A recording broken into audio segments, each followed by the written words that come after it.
Good morning, good morning, good morning, good morning everybody. What's up mga kulit? Nagbabalik. So today, kahatin na natin kay kulit. Hindi na natin nakuhaan kasi naglabas ngayon ang Qatar ng mga violation na hindi na pwedeng mag-cellphone habang nagdadrive. Talagang delikado. Okay, pero may mga tao pa rin pasaway sa kalsada. Nag-cellphone pa rin. Tapos nag-add sila ng mga camera na di-detect na lahat. Pati seatbelt. Ngayong bagong violation nila. So, delikado. Kaya ingat-ingat muna tayo. Kaya habang nagda-drive, hindi muna tayo nagbablog pag kinukuhaan natin kung saan tayo pupunta. So, safe muna tayo. Kaya yung iba, pasaway. Meron pa rin talagang pasaway. Hindi mawawala ang pasaway. Oh, what yung makulit, indong makulit. So today, magluluto tayo ng ginataang bonito o di ko alam kung bonito ba sa maliit. Parang bariliete, dulyasan. Maraming tawag eh. Ito, papakita ko sa inyo guys. Ito siya guys. Ayan. Maliit siyang bariliete. So magagata tayo, yan yung mga ricado. Tapos meron pa tayong gata dito. Ayan. At meron tayong normal na gata na pwede nating pipigaan natin mamaya. Habang pinapakuluan natin to, ito yung normal na gata. So mamaya, para mas masarap. So nakapagsahin na rin tayo. Ito na lang ulam. Okay? Mag-prepare muna tayo. Diyan lang kayo at babalik si Watcha Makulit. Makulit. Okay guys. Alright guys, dito na tayo sa loob ng bahay. Nasundo na natin si Kulit. So napakainit, grabe sa labas. So yung grabe init, di ka pwedeng lumabas dyan, sunog ka. Tapos ito na yung ating gata. Okay, luto na ang ating gata. Kaya alright guys, watch your makulit. Yeah, nagbabalik. So dito tayo ngayon sa isang compound. So may swimming lesson tayo today. So yung isa hindi pumasok, may dumating yung grandparents niya, kaya di siya naka-attend ng swimming class. Pero nandito yung tatlong kids na tinuruan natin. Okay naman, pero sometimes pasaway. Alright,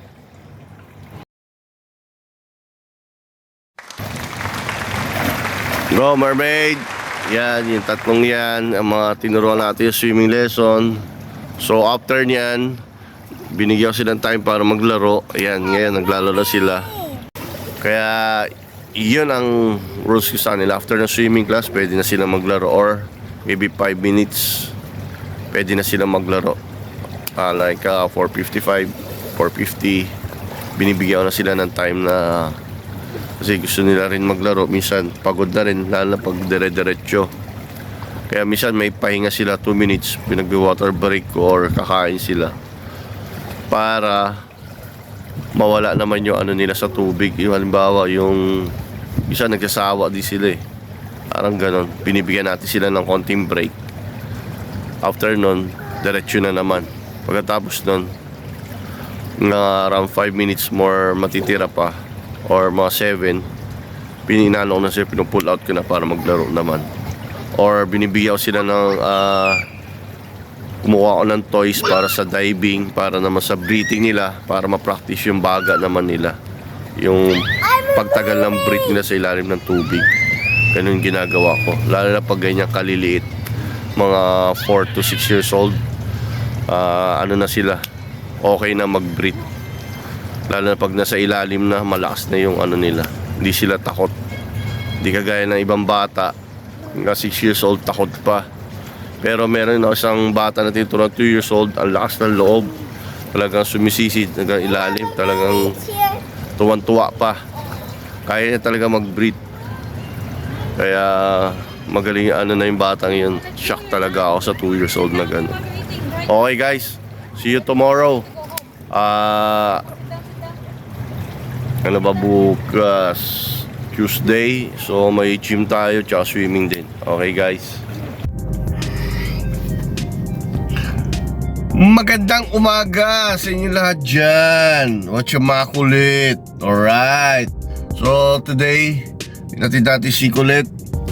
So grabe na naman. Binago na naman nila yung patakaran nila. So idadrop mo na lang yung bata sa loob. Hindi ka na pwede pumasok sa pinaka-hall nila para daw matuto yung mga bata. Ang problema, nagkakagulo naman sa loob ng gate.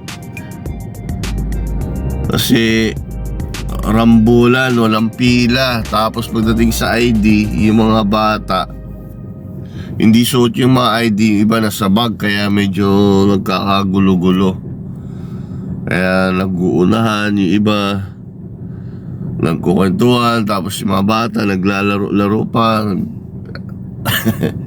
Ang kulit eh.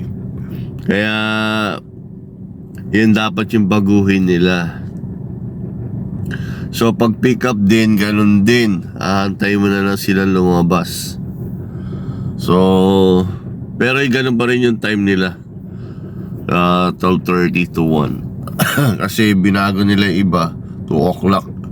Pero ngayon Tuesday, maagang labasan ngayon kasi sabay-sabay na naman. Kaya puno na naman tong parking area mamaya. So update ko kayo guys mamaya-maya, mga around 12. Kailangan maaga tayo dito kasi wala tayong magpa-parkingan. Kung malilate tayo ng mga 15 minutes to 12:30, doon na tayo sa taas magpa-parking. Diyan sa pinakataas sa dulo. Kaya pagdating dito sa loob, puno na yan sa kabila. Woo! Yan. Pag pumasok ka naman dyan mamaya, pulong-pulo. Tapos ang hirap lumabas dyan. Pero pag dito ka nag-park naman sa bandang likod, ayan, pasensya na kasi nasa loob tayo na sakyan. Sa taas yan. Puno din yan mamaya. Hanggang doon sa labas. Hanggang doon yan. So update ko kayo. Yun nga, update ko kayo mamaya guys. So syempre, kailangan maaga tayo mamaya. Before 12 kailangan umalis na tayo sa bahay. Para tsaka minsan nag-uunahan lumabas. Kasi nga matraffic. Maghahantay ka. Grabe. Ang init pa naman. So yun nga guys, update ko kayo. Tsaka magluluto tayo. Di natin alam kung anong ulam. So check natin sa bahay. Okay? See you later, alligator. Alright guys, dito na tayo sa school ni Molly. Kulit. So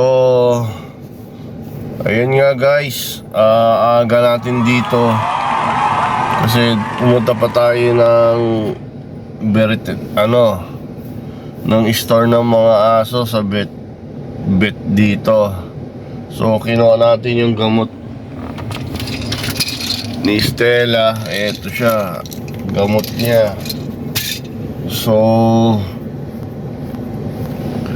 after na pumunta tayo ng Bellagio, naglaad-laad tayo. Hindi ko na kinuha ng clips kasi lang naman, saglit na naman, may tinignan lang ako. Tapos dumiretso na tayo dito. So time check na pala is 12:17. So ilang minuto na lang lalabasan na sila. So naka-idlip na tayo. Dito na tayo umidlip sa loob ng sakyan. So update ko kayo guys pag nakakuha ko na si Kulit. Okay? See you later, alligator.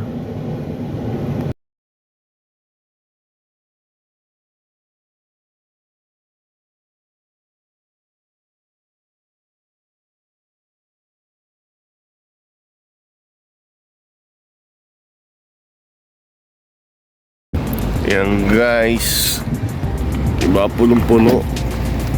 Yan, mula dyan yan hanggang dito yan guys sa likod.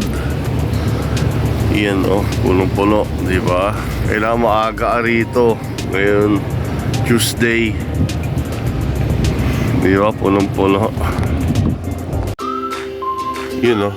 Alright! Ayan na siya ang ating ulam ngayon. Inihaw na tilapia at inihaw na, ano yan, bonito. Parang berliete, sausawan. At may natira pang hipon. Alright! Tingnan mo yung pagkain niya. Yun! Sa katutak na naman. Sa katutak din sa akin. Arp! Kain tayo!